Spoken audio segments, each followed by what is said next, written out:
Hi, and welcome to this quick clip about graphing the sine function.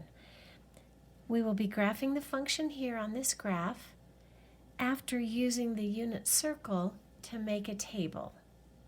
So let's start with the unit circle.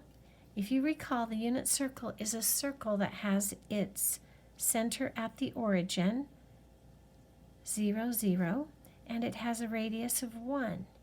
So this point right here on the circle with the radius of 1 is 1, 0. That's our x, y ordered pair. Then up here, this point would be 0, 1, and back here, -1, 0, and 0, -1 down here. Now let's label what these angles are called in radians.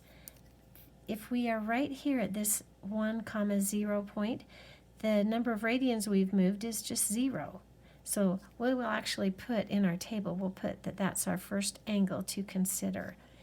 Okay, so this is our theta, and we're going to say 0 is the first angle. Then up here in radians, we've gone halfway over to here. Actually, let's go to this point next.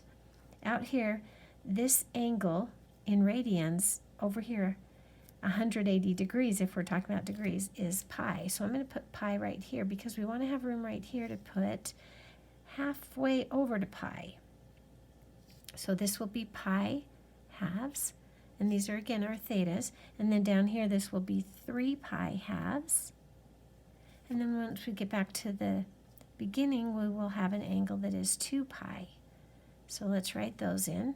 3 pi halves and 2 pi, and then over here is our sine of theta, and as you might recall, the sine, let's go ahead and put it right here, the sine of theta equals y.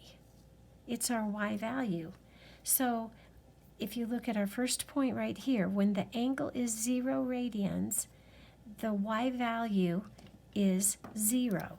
So that means the sine is 0.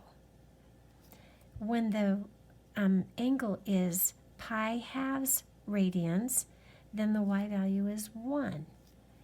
At pi, the y value is back to 0 again. At 3 pi halves, the y value is -1. And at 2 pi, we are back to 0 again. So now let's go ahead and graph this, but we need to put along our x-axis these markings for the angles. So right here we have our 0 radian angle, then we have pi halves, then pi, just do a little tick mark, then 3 pi halves, and then 2 pi. And we will have gone once around the circle. So now the sine at 0 is just 0. The sine at pi halves is 1. The sine at pi is 0. The sine at 3 pi halves is -1 down here. And at 2 pi, we are back up to 0. So let's trace off this graph. We go up to 1, then we come back to 0, then down to 1, and then back up to 0. This is the sine function. And this is what we call a sinusoidal wave, and it'll just continue the pattern over here and then back there, and that's the sine wave.